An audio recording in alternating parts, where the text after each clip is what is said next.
Ashamaa akkam jirtanii hordoftoota YouTube kiyyaa har'ammoo akkaataa qabannaa marii isinitti agarsiisa. Gorsa xiqqoo tokkos immoo warra akkuma kiyyaareef YouTube eegalanuufis gorsa gaarii takkaan qaba. Akka sirriin caqasanuun barbaada waan sanas karaa barumsa keenyaa deebina.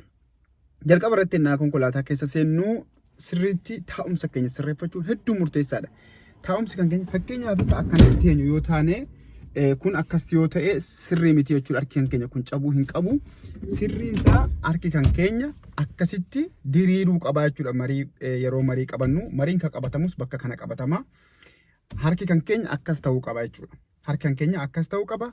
Miilli kan keenyas sirriitti akka inni fireenii yookiin fireeniidhaan sirriitti fireenii akkamitti akka qabuu danda'u yookiin kuppuluungii sirriitti galchuu danda'a. Waan hundayyuu jalqaba taa'umsa keenyaa fi harka keenya hin sirreeffanna. Waan kanas akkana ofitti hedduu butuullee hin qabnu akka kanatti jechuudha. Ofirraa achi sirriitti ofirraa butnee firii taanee maaliif yoo akkasii firii taanee teenye asirraan qaawwa kanaanii nama miillaan deemuu fi akkasumas saayikilii yeroo mirgatti gorru asiin kontrool gochuu dandeenya jechuudha. Qaawwa kanaanii yeroo biraarratti sirriitti haala mijeesseetiin bakka isaa isinitti agarsiisa. Walumaa gala yoo asirraan akkasitti ilaallaa jechuudha. Kanaaf yoo as goone immoo kanatu nu jalaa dhorkaa jechuudha. Teessumni kun waan nu jalaa dhorkuuf kanaafu nuti akkasitti teenya jechuudha. Hedduu warri nu barsiisanis gaafa nuti tokkoffaarra seennee kursii kan keenya gadi buufachuu dandeenya, ol kaafachuu dandeenya. Jalqaba irratti yoo xiqqoo fakkeenyaaf akka kiyyaa fa'a nama 170 xiqqoo ol kaafannaa teessoo kan keenya teessoonis akkasitti ol ka'aa gadi bu'aa teessoon akka barbaadetti sana ni kaafannaa. Kana harka keenyaan safarree ni qabannaa. Miila kan keenya sirriitti anama miilli kiyya sirriitti siqeen jiru soo akkasii miilli kiyya sirriitti akkasitti hin sirreeffadha. Wanni guddaan kun xiqqoo akkana jedhee kun ta'uu qaba jechuudha. Inni biraa konkolaataa akkaataa qabiinsa konkolaataa as keessa hin qabnu as keessa hin qabnu yeroo hundumaayyuu konkolaataa harki kan keenya asii akkasitti qubni kunillee akkasuma qubni guddaan kun asirra ooluu qaba inni kun asumarra ooluu qaba jechuudha. Yeroo gorru maalii fi waan baay'eedhaaf nu fayyada kun jechuudha. Balaan akka tasaa wayii yoo uumame karaa kanaan baay'ee ofirraa dhorkuu dandeenya jechuudha. Balaa karaa namarraa rabbuma haa ta'u. So harki kun wanti inni jiraachuu murteessuu fi tokkoffaa asirratti kanaan bilinkaa kanallee asuma jira fayyadamuu dandeenya jechuudha. Bifa salphateen. Kanaafuu walumaa galattuu jalqaba irratti konkolaataa tokkotti yeroo ol seennu teessuma kan keenya akkaataa itti teenyu sirriitti sirreeffannaa jechuudha. Teessuma keenya gadi buufna ol kaasna sirriitti mastaawotii keenya keessoo kana daawwitii keenya keessoo ni sirreeffanna. Ka mirgarraa ni sirreeffanna ni argamoo yoo xiqqaate haga konkolaataa 3 duddubbee kiyya arguudhaan qaba. Kanallee akkasuma kanallee ni sirreeffadha. Asirra jira akkaataan itti sirreeffamu. Fakkeenyaaf ka mirgaa yoo ta'u L kana jiru yookiin rest kan jedhu kanarratti irra buufnee akkaataa sila dhaabbata keenyaan akkaataa sila teenyee jirru ni sirreeffanna. Kana hunda kontroolli goona keessaa akka barataatti ol seenne teenye teessuma keenya sirreessine dura teessuma sirreeffanna. Kana sirreeffanna. Erga kana sirreeffanne daawwitii keenya keessoo sirreeffanna. Ergasii ka mirgaa kana ilaalla. Laallee asirraa irra buufannee sirriitti asii sirriitti goone achi booddee qulfii kan keenya karaa mootora keenya kaasuutti deemnaa jechuudha. Mootoras yeroo kaasnu akkamitti kaasnaa? Mootoras yoo kaasnu ilaallee maaltu jira? Baay'ee wanni kontrool barataa qofallee utuu hin taane namumti konkolaataa oofu yeroo baay'ee sirriitti kontroolii gochuu isa barbaachisa. Waan sin ajaa'ibu waan takkasumaan isinitti hima. Yeroo dhuma dhiyeenyaa kana keessa biyya kanatti biyyan jiru kana keessatti namoota jira. Namoonni xiqqoo umuriin isaanii deemanii keessaa baqataa kana warra akka keenyaa kana ni qarqaaranii gargaartuun tokko mucaa takka gargaaruu deemteetu isa gargaartee waan takka guuttee fi wanna guutamuu qabu guuttee fi maal gootee mucaan sun dhaqee konkolaataa si jala seenee jira. Isiin qarqaaruu dhufte waan hunda guuttee fi maal gootee yoo isiin kaatu mucaan konkolaataa jala jira. Yoo dudubbeetti deebitu konkolaataa mucaa kanarra baatee jechuudha. Mucaa kana hin du'e jechuudha mucaan kun. Waan akkasii hedduu eeggachuu kanaafuyyuu ni ilaalla yeroo ol seennuyyuu makiinaa keenya jala ilaaluun barbaachisaadha jechuudha. Sirriitti kun waan sireesii sirrii fudhachuu qabdanudha jechuudha. Kanaafiyyuu yeroo kaanus ilaallee waan hunda isaa cufa akkasitti control goonee kaana jechuudha. Asirraa eegala jechuudha dubbiin. Asirraa yoo isin dandeettiin keessa madaalamaa deemtu jechuudha barsiisaa keessan biratti. Kun isa jalqabaa puntee yookiin waan gaarii keessaa namichi kun barataadha. Waan akka salphaatti qabachuu danda'a waa jedhee sammuu isaatti akka yaadu godhaa jechuudha barsiisaa keessan kana. Barataan ta'u kana gochuu qaba. So inni biraa akkaataa biraa hundumaayyuu YouTube kan argaan banees dhiyeenyaan banee akkuma isin beektanu subscribe gahaa sin arganne haa ta'u sanammoo hojjedhaatuma subscribe inni dhufa rakkoo hin qabu sirriitti hojjechuufis qophiirra jira waan takka sirreessaatiin jira jechuudha.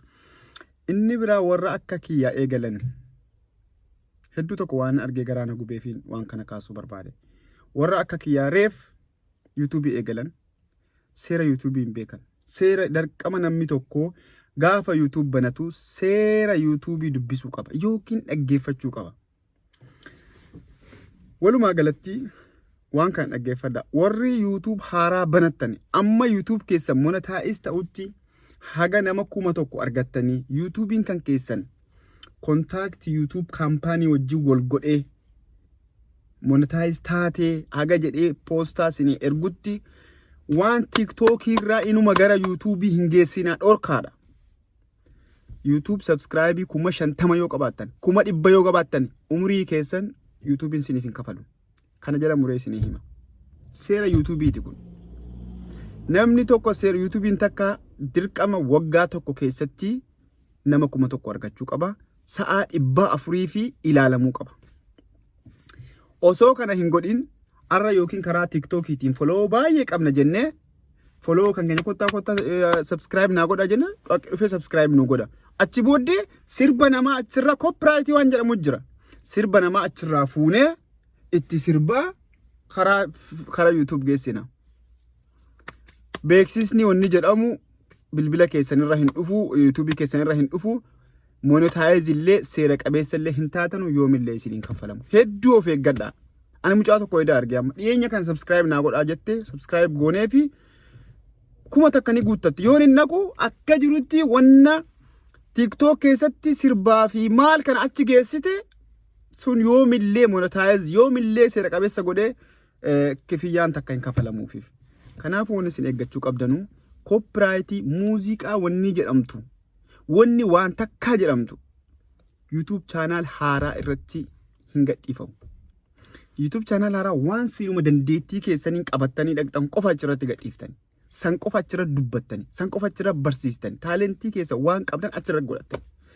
Kan kanarraa hafe waan tokko fakkeessitanii erga monetize taatanii garuu erga seera qabeessa taatanii garuu sunuu ka hin baay'anne sunuu gidduutti dhaabaa sirbaa tuun taane sirbaa jalaawwanni waa jedhu copyright qaba sun hin kafalamu.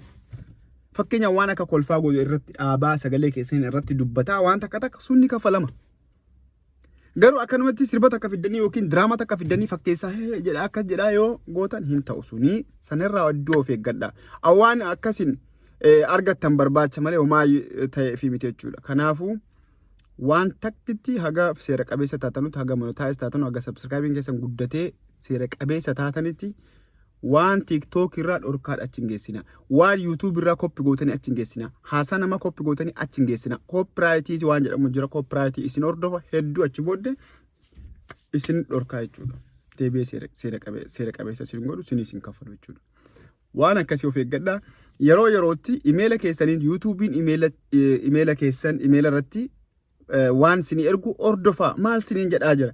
Hinnu yeroo baay'ee isin barreessee jira. YouTubein isin ergaa jira. Gaariirra jirtamoo, badaarra jirtamoo, sirriirra hin jirtu isin barreessaa jira.